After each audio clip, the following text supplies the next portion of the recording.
of having miles, but that's actually now down in South Carolina, so a bonus for South Carolina fans. I'm a loyalist. I'm all about Poly Eye, so that's my go-to when we're here. All right. South Carolina leads by 21 after 20 minutes of play. Your first half highlights. South Carolina started 8 for 8 from the field. Watkins got a tough 2 there to go off the glass. Morgan Sharp's immediate impact off the bench. Absolutely, and if Bowling Green offensively has really gone through Morgan Sharp, as Lexi Fleming has really not been able to find her footing, and that's to no fault of her own, because defensively you can tell South Carolina has really keyed in on her and not making anything easy. Now for South Carolina, the dynamic duo that you had inside between Cardoso and Kitts, when they were together, when they were looking at that high-low look, they were absolutely deadly. And Bowling Green had no answer for their size and their athleticism, their ability to pass, their ability to shoot. And again, this is a very dynamic South Carolina team, so it's tough to prepare for them. But Bowling Green has really fought valiantly so far in this one. Kitts went for the steal there, and Porter ended up getting a couple of free throws off the big block attempt there from Fagan. Erica Porter, she has also done a good job finishing around the rim when she has gotten her touches. Bree Hall showing you why she is one of the shooters you simply cannot leave open. Taking us into our first half numbers, South Carolina shooting 64% from the field, and for Bowling Green to shoot 41%, that is very good for the Falcons, considering South Carolina on the season leads the country in opponent field goal percentage at 28%. And you look deeper into the stats, and I think if you're Bowling Green, the fact that you have not given up any second chance point opportunities is absolutely huge against the much bigger South Carolina.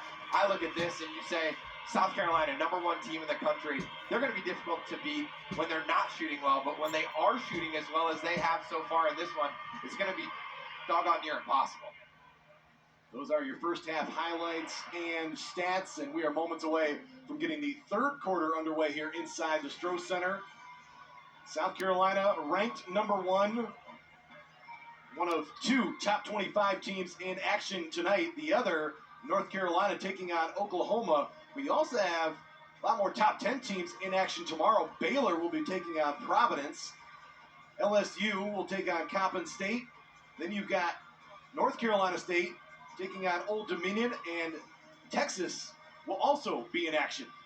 Saw there in those rankings, Iowa, the team that knocked South Carolina out of the Final Four last year en route to their NCAA Finals appearance. You also saw LSU, the defending national champions, and who you think would be the biggest foe within the SEC for these Gamecocks. Bowling Green did see Iowa at Iowa on December 2nd. It was a 30-point win for the Hawkeyes. Caitlin Clark, will she be in the WNBA next year?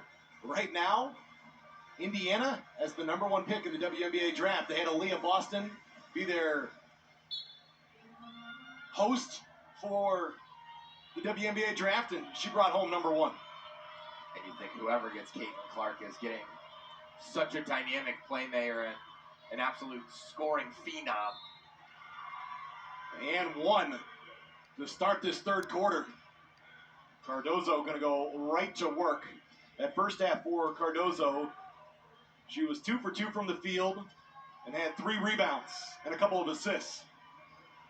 And if it ain't broke, don't fix it. You saw that high-low look there from Kitts to Cardoso, and regardless of who's high and who's low, South Carolina has just been absolutely deadly in that setup against Bowling Green's zone defensive looks.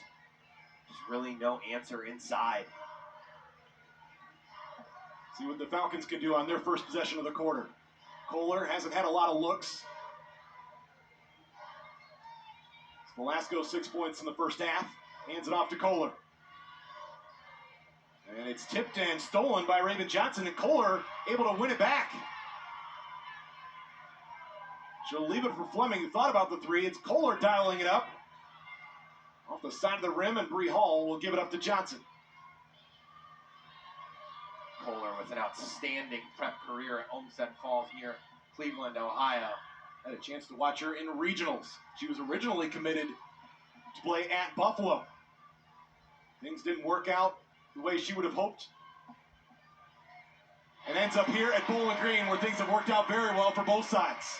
Well, that worked out very well for Fleming. You saw the flare screen Great set look by Bowling Green to get their superstar going. And to be clear, for Paige Kohler, things changed personnel-wise there at Buffalo.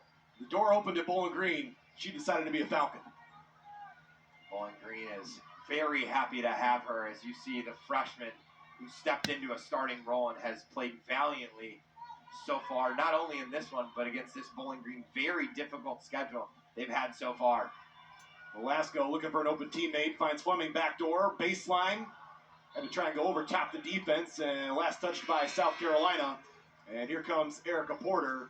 Porter in the first half played a total of 8 minutes, 3 points, 4 rebounds.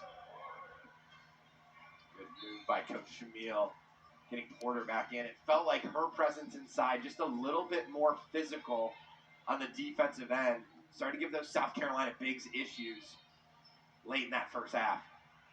And Fleming bumped by Hall along the baseline. It's a little bit of a ticky-tack foul there along the baseline. Fleming having to work for everything. Underneath Porter. The reverse. Oh, wouldn't go. It was the right move. Just couldn't finish, but great footwork.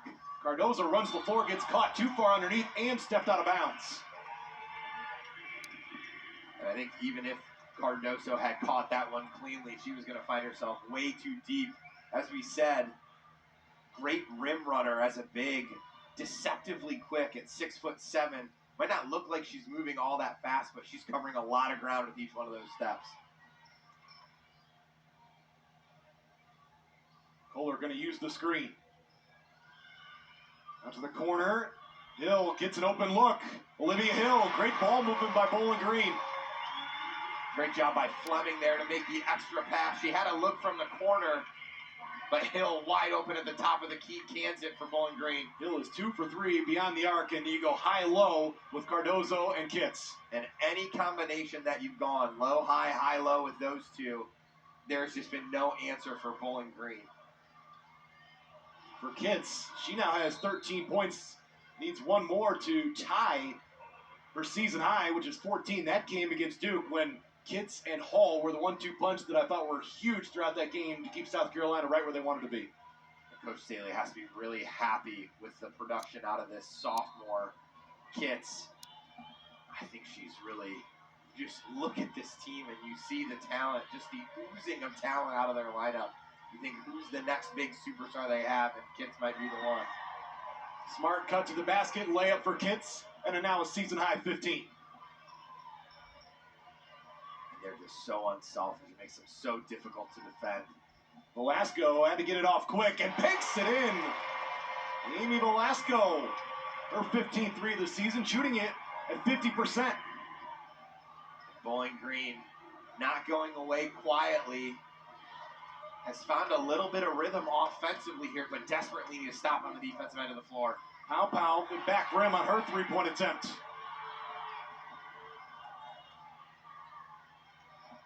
Kohler got the screen. Over to Fleming. Fleming bounce pass to Velasco. Pushed it a little too much. Just the sheer size of South Carolina is changing shots and changing driving lanes for Bowling Green, making it difficult to get anything going at the basket. That was a bunny that Cardozo missed. 4 minutes into this third quarter. 61-40 your score. A 21-point lead for South Carolina at the half.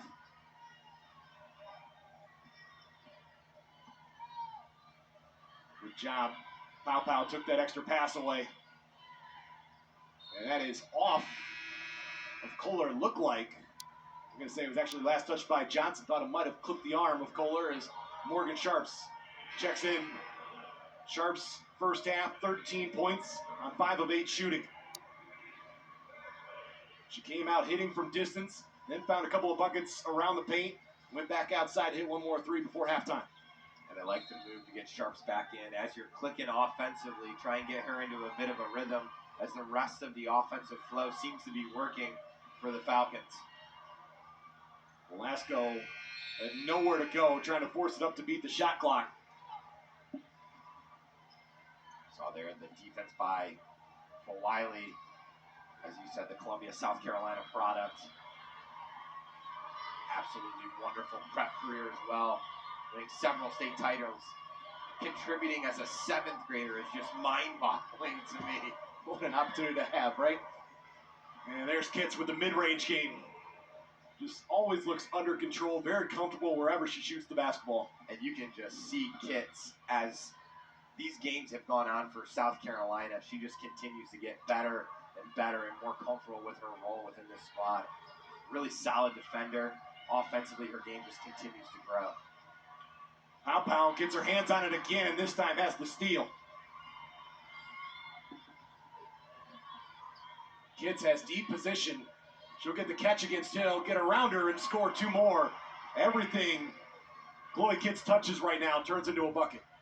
And right now, offensively, she's doing it both inside and out. Morgan Sharps, you give her space, she'll do that. 16 for Sharps, 4th 3. I'm going to hit on it again, but the quick release of Sharps has just really made it so she can operate against a very difficult South Carolina defense. And Hall can score from the outside there, gets to the bucket. It's the 2nd time she's gone all the way to the bucket tonight. She's so hard to defend her because get any kind of shot fake, you have to acknowledge her from 3. She can take you off the dribble and get all the way to the rim with her quick athleticism. Hill from the corner. Here comes Wiley. Kitts running the floor, and Sharp saw that pass. South Carolina's 6th turnover. It's over to Fleming. Shoots it over Cardozo. And Olivia Hill battling for that rebound, hit the deck. And our immediate timeout. South Carolina 67, Bowling Green 43. We'll continue on after this break.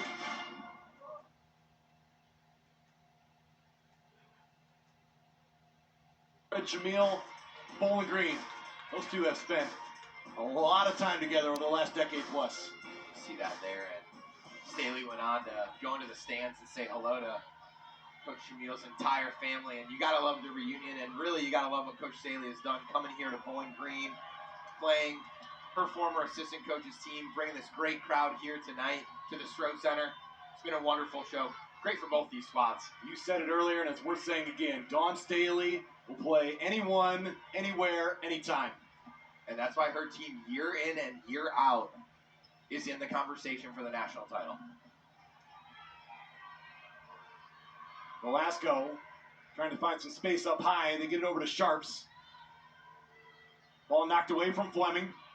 Wiley right up on her. And a little too much there from Wiley. That is going to be her 2nd. You almost feel bad for Fleming at this point. South Carolina has just sent defenders at her in waves, and it's been Johnson, it's been Wiley, it's been Hall, and she's just had tough sledding all night long. Runner no good for Sharps. Here's Wiley the other way. Attacks the basket, gets it to roll. Malaysia Wiley now has 4 points. Fleming, high arcing 3 to get it over top of Fagan, who was running out at her, and the ball ends up in the hands of Sharps. Leads Bowling Green with 19. You can't lose her offensively for Bowling Green. She's been the most consistent answer in this ball game. You just see her confidence continuing to grow. Layup for Ashlyn Watkins. You know, doesn't matter who it is right now. That high-low look that South Carolina has gone to, simple offensively, but they've just been so efficient out of it. They've been getting whatever they want. Wiley again bodied up Fleming, no whistle that time. Bowling Green has hit 9 threes in the ballgame, 9 out of 22. Velasco, left hand got it up. Watkins the board. Here's Wiley the other way. She's got Fleming in front of her.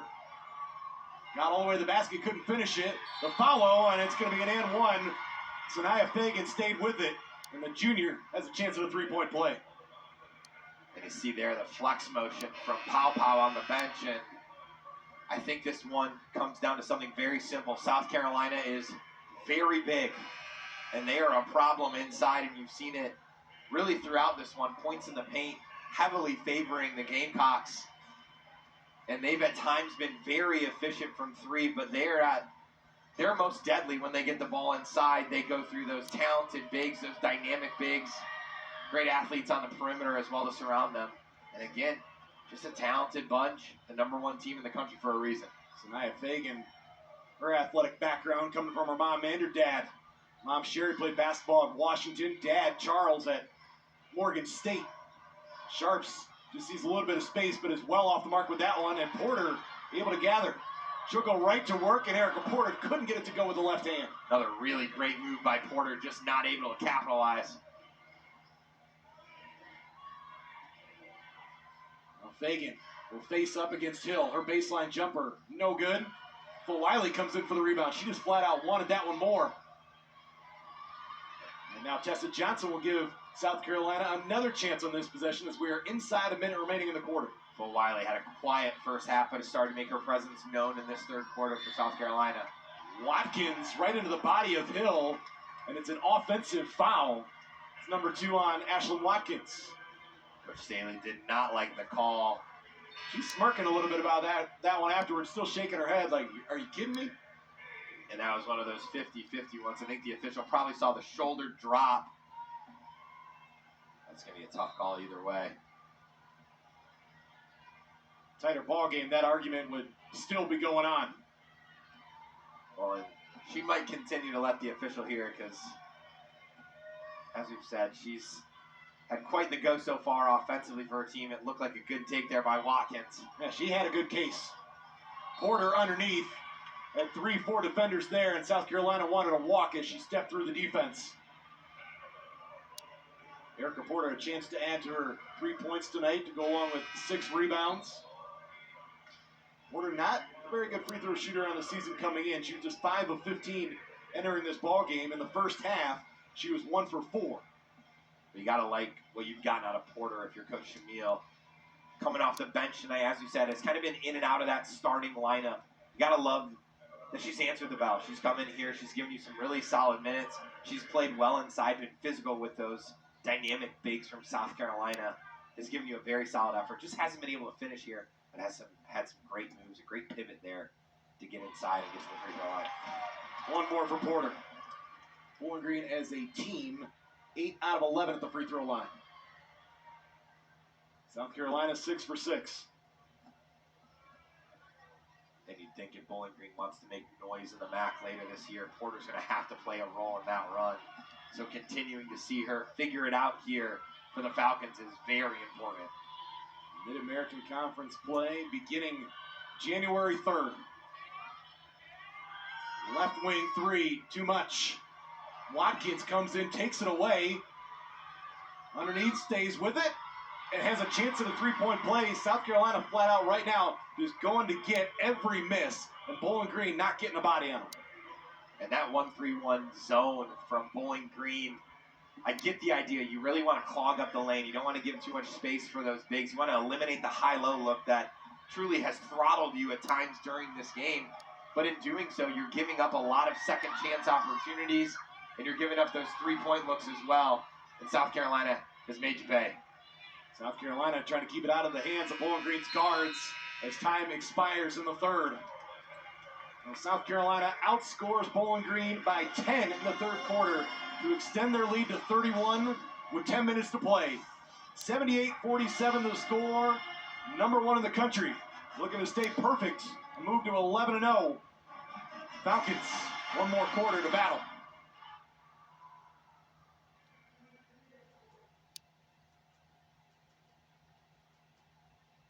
Her, such a dynamic point guard. She can swerve from 3, was very efficient against Presbyterian from 3. Tonight has done it a little bit more slashing, but defensively it's there every time, night in and night out. So again, one of those superstar guards for Coach Dawn Staley. She was ranked number 13 player overall in the class of 2023. And just pushed South Carolina's lead to 33 here in the opening minute of the fourth. Not bad when the number 13 prospect in the country is right in your backyard either for Coach Staley. Gotta figure too, you're battling your teammates for the top rankings, right? Yeah, you probably look at the top 10 and you're looking at most of them on the floor right now for South Carolina. It's off the foot of Kohler, able to recover. 7 on the shot clock. Kohler off the switch now has Fulwiley on her. And Fulwiley, the block, ends up in the hands of Kitts. I'll tell you more about the night for Chloe Kitts coming up as Raven Johnson, late decision, jumps it off to Cardozo. Gives Cardozo now 11 points, 5 rebounds, 5 assists, 3 rebounds. I really like this lineup on the floor for South Carolina. Bree Hall really the only omission starting out of this fourth quarter, and she's been absolutely dynamic from 3 as well. But this crew right here, very solid defensively and continues to have that size presence inside for South Carolina. That was a rare look for Kohler. Unable to draw iron. Now Kitts wants it one-on-one. Help came over from Porter. Pow. Nice dish to Cardozo. She'll gather, throws up a wild shot. And Cardozo limping a bit as she comes back up the floor. Paige Kohler with the left hand, no. And Cardozo still noticeably limping. Velasco's going to try and attack her, or at least thought so for a moment. Might look for a clear out here. Trying to get Porter out of there. Velasco will attack and is blocked from behind by Cardozo. You can see the reaction on her face. When she went up with that last one underneath at the other end, I don't know if she took a shot to the hip or if she was stepped on. She's going to go to the bench, see if she returns with 8:08 remaining in South Carolina in complete control of this game. Pretty impressive. She was limping on one leg and still able to pull off the block. That's a good job by Fleming just to stay in front, and Porter gets the jump ball. And not to say it's ever a good thing, but it's nice to see Cardozo on the sideline reaching for that ankle and not her knee. You know, you hate to see any kind of injury for any player, but you always got to be very, very careful with just those awkward non-contacts when it comes to knees. So it's good to see it's an ankle for Cardozo. Bree Hall returns. This is Pow, the Oregon transfer with it. She's all Pac-12 honors, all 3 seasons at Oregon, and Chloe Kitts just continues to be Chloe Kitts. Matches her jersey number with that jumper right there. She is just blossoming before our eyes. See if South Carolina can take advantage of the Bowling Green turnover. Pow, right wing 3, smiles over to the bench. She's got a dozen. And just no hesitation from Pow there. The quick pass to the corner. Continue to see the unselfish play on display from this South Carolina team. And 3 puts Pow right on her season average of 12 a game. Her season high is 15. That came against Utah. And really just a steady presence for this South Carolina squad. There's a little bit of everything. Pow the rebound. Well, Wiley thought about the pull-up, takes the dribble, can't knock it down. Bowling Green wants to push the pace. Velasco sees Fleming all alone up ahead. Lexi Fleming just outran South Carolina's defense. And Kitts and Fulwiley and Pow played a lot of minutes in this quarter, and you see their coach Staley taking the timeout, I think, just to get some fresh bodies out there on the floor. And last bucket gives Fleming 9 points on the night. 6:38 remaining. 87-49, your score.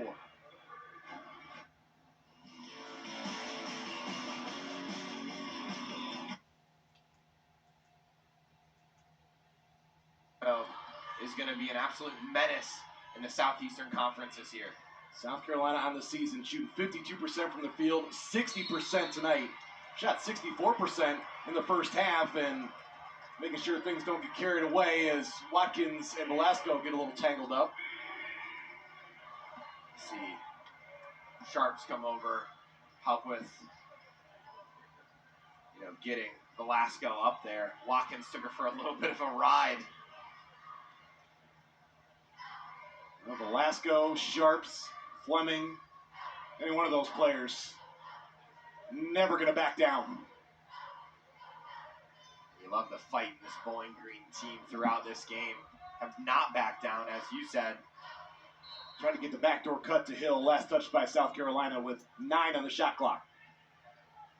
Sometimes we You play big-time opponents. You almost want to take the film, burn it, move on, not talk about it. But I think if you're Bowling Green, you've got a lot of positives to look at when you leave this game. You've really done well on the glass for the most part. Porter has played excellent throughout the game. And Porter went right to work there against Sakima Walker. You got to feel really good about what you've gotten out of Sharps as well off the bench. Long season.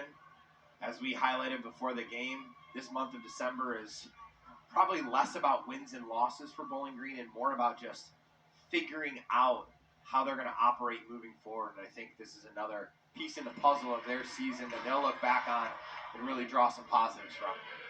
You can go and try and finish out your non-conference schedule, possibly playing some other mid-majors. But you're playing a couple of Big Ten teams and the top team in the country and in the SEC in South Carolina here tonight. And I love, and we got to highlight it again, but Coach Staley coming on the road to play this game. You look at their schedule, they're out of conference. They don't back down from anybody either, and you see that in their coaching pedigree. Obviously, they have a similar philosophy.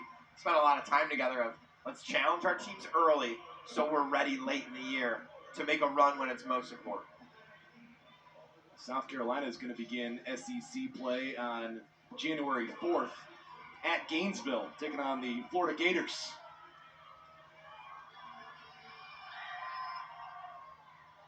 Off the back rim on the first for Bree Hall.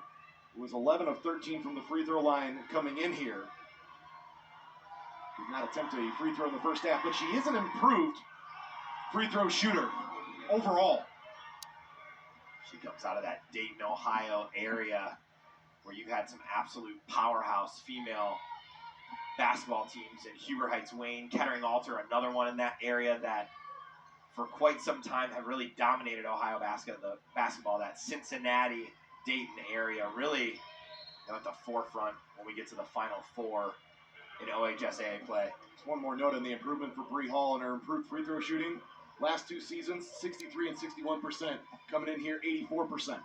Which is very odd for such a high percentage three-point shooter. You know, sometimes it's just the form, it's the distance, it's just trying to get down, you know, into a system that works for you. And obviously, she's feeling much more comfortable with what her routine is at the free throw line this year. Sharps out to Hill. Bowling Green bench thought she might let it go, and instead it's thrown into the Bowling Green bench. Nice catch there by J.C. Tubergen.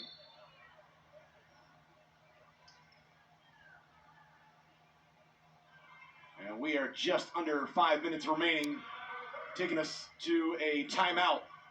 87-51 here in Bowling Green.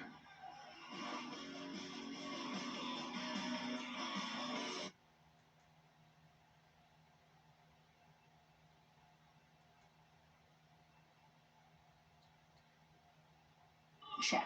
Team of Destiny? Check. Nightmare matchups? Check. All the heart-pumping playoff action of your dreams? Check, please. For the love of football, for the love of La Liga. Well, next up for South Carolina, they are at East Carolina. They're in Greenville, North Carolina. Take on Florida to start SEC play on January 4th, and Mississippi State at Missouri, Kentucky. Coming up, game you did not see there, on January 25th, South Carolina matches up against LSU in Baton Rouge, taking on the defending national champs. And that's going to be an absolute major, big-time title bout between those two squads. You'd expect them to be at their best for that one. If you're South Carolina, you've challenged yourself in the out-of-conference. You got to feel good about where you're headed. You've developed some depth early on in this season. I think that's really to your advantage, and you're hoping to be clicking on all cylinders when you take on the LSU Tigers. Heck, given how much South Carolina lost to be where they are right now, Dawn Staley's got to be pretty content. They're going to continue to have that target on their back everywhere they go.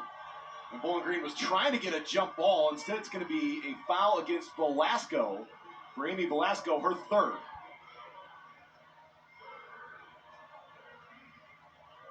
Very close to being a tie-up there.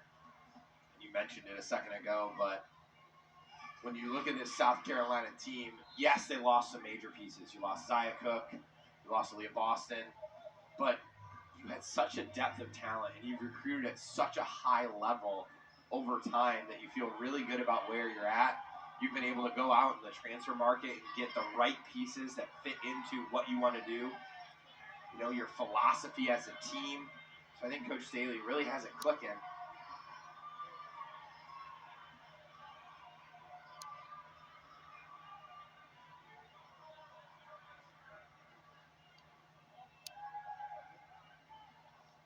I think everyone's a tad confused here. Off the baseline inbounds to Tessa Johnson. They got one-on-one. Fleming comes down to knock it out of bounds. Just as soon as Walker turned her back, Fleming got her hand in there.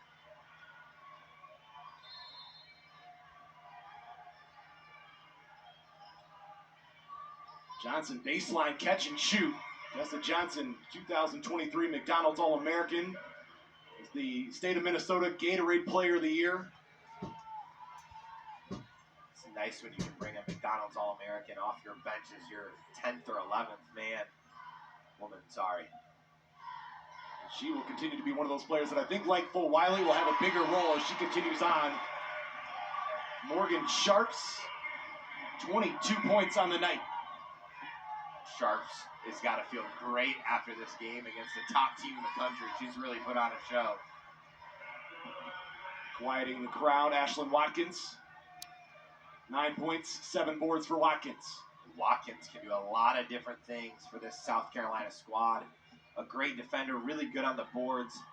If she can continue to hit from that kind of mid-range area, I think she just makes herself even more valuable to this team. Can she get into that high-low look that they found so much success in tonight?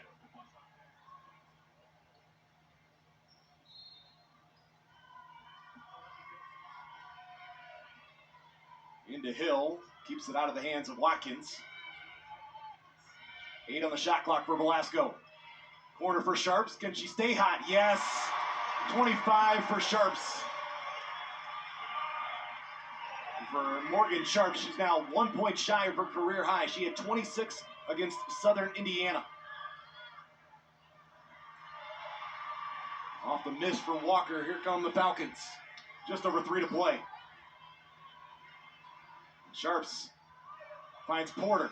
Got Watkins on her back. The pump fake and the reverse finish. Nice moves, Erica Porter. That's really good footwork by Porter, getting Watkins in the air and a finish. And you see this Bowling Green team, you know they're down 30 plus. They continue to play with great heart and effort. Steal by Fleming. Fleming's going to leave it. It's Velasco getting the look. And Fleming hustles down the loose basketball. 2.5 to play. And Fleming desperately looking for Sharps. Knows that she's been the hot hand. There is Sharps. Too strong on that 3. Kicked away. And Fleming knocks it away. Diving on it, Velasco. Look at this effort from Bowling Green. Scoreboard doesn't matter. Falcons playing to the end. Much to the delight of the Falcon faithful. Look at this effort again. Fleming knocked it away first. Tipped it. Velasco dives for it.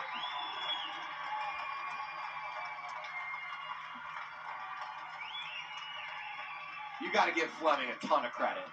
She's had a tough night offensively, and again, a lot of that has to do with the South Carolina defense and how they've really pinpointed her as the linchpin of this Bowling Green offense. Sharps has stepped up, but to see that effort late in this game when it really probably hasn't gone exactly how you drew it up for Fleming, you got to love it. And that's a sign of a leader, and that's a sign of someone that you can depend on night in and night out. While we got a moment, we can look ahead for Bowling Green with 2:06 remaining. South Carolina 91, Bowling Green 59. The Falcons head to Bloomington this Friday. Big Ten MAC matchup, then conference play at Central Michigan up in Mount Pleasant to start before getting the MAC home opener against Western Michigan on January 6th. Eastern Michigan to follow, and then a matchup that I think a lot of people have circled on their calendars, especially if you're a Bowling Green fan, when they're at Muncie to take on Ball State. Former Bowling Green Falcon Nyla Hampton, now part of that Ball State program, will be facing her former teammates. That's a big-time matchup. I mean, I think both teams know that that's one of the key games in the map this year. Getting all the way to the rack, Lexi Fleming has 11 on the night, 3 assists, 7 rebounds, and a timeout for a substitution. Going to bring in Cole Wiley. And Dawn Staley wants to keep the action going. Officials recognize. The ball will be inbounded back into play here in a moment. And Coach Staley was none too happy with the defensive jaw on that possession, displaying her frustration in a variety of ways. Reminder to stay with us when this one goes final. We'll show you the final stats and get some post-game commentary. I love it, though. You see how hard Bowling Green is playing right to the end, and you see Coach Staley, and that's why she's one of the best in the business. She's coaching this thing like it's the NCAA championship. You see there, she's holding her players accountable, even late in a game like this where they're up 30 points. And that's why people love playing for her. That's why you love going there, because not only does she take your talent and elevate it, but she's going to hold you accountable and make you better.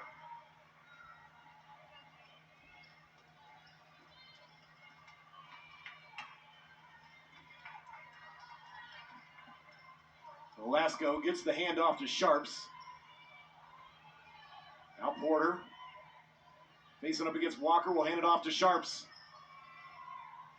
Sharps trying to get to the basket. Couldn't lay it up and in. For Wiley, lobs it in. And Walker never really established position there. It felt like Full Wiley just kind of forced the issue too early. I feel like Full Wiley knew exactly where she wanted to go, like you said. Just never really had a target for where she could get the ball to Walker. And Bowling Green's going to bring in 5 new bodies. Berkeley in, Tubergen in, McGuff, Zekin, and Paige Kohler, and the 5 going out for Bowling Green, getting a nice hand. We near 1 minute to play. And in a 32-point game, you'll love to see most of this crowd has stayed till the end, cheering their Falcons on in a valiant effort. Well, about 4,000 in attendance here tonight. Taking you back a little bit to last year when Bowling Green women's basketball made it all the way to the Fab Four in the WNIT. Falcons had a chance to host against Columbia. Columbia coming out on top in front of a great crowd. As it rolls off, McGuff a good box out. Kieran McGuff out of Bishop Watterson High School. Her father, Kevin McGuff, head coach for Ohio State women's basketball.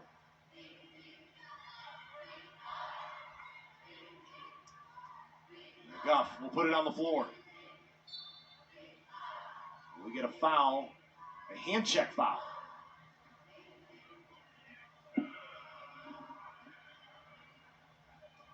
Talk about McGuff, another one of those talented freshmen.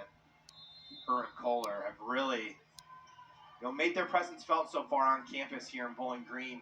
We think that's a solid core to build around in the future for the Falcons. See if Bowling Green can get one more good possession here before this one's over. Kohler knocked away for a moment, finds McGuff in the lane. She is blocked. Zekin's got it. Foul there from Watkins, her third. Falcons had the shot clock winding down. 5.6 seconds remaining and going to the line. Sophie Zekin.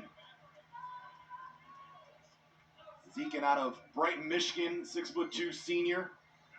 Has earned a starting role as of late. Made her first career start last game. Now playing in her 81st career game for Bowling Green. And in that last game for Zekin, she did have 12 points and 10 boards. First career double-double. Second free throw good. The final seconds will tick down here in Bowling Green. A great effort from Bowling Green. South Carolina shows why they are #1 in the country. 93-62 the final. The Gamecocks are now 11-0. Bowling Green will drop to 6-3. Falcons' first loss here at home and just their third home game of the season.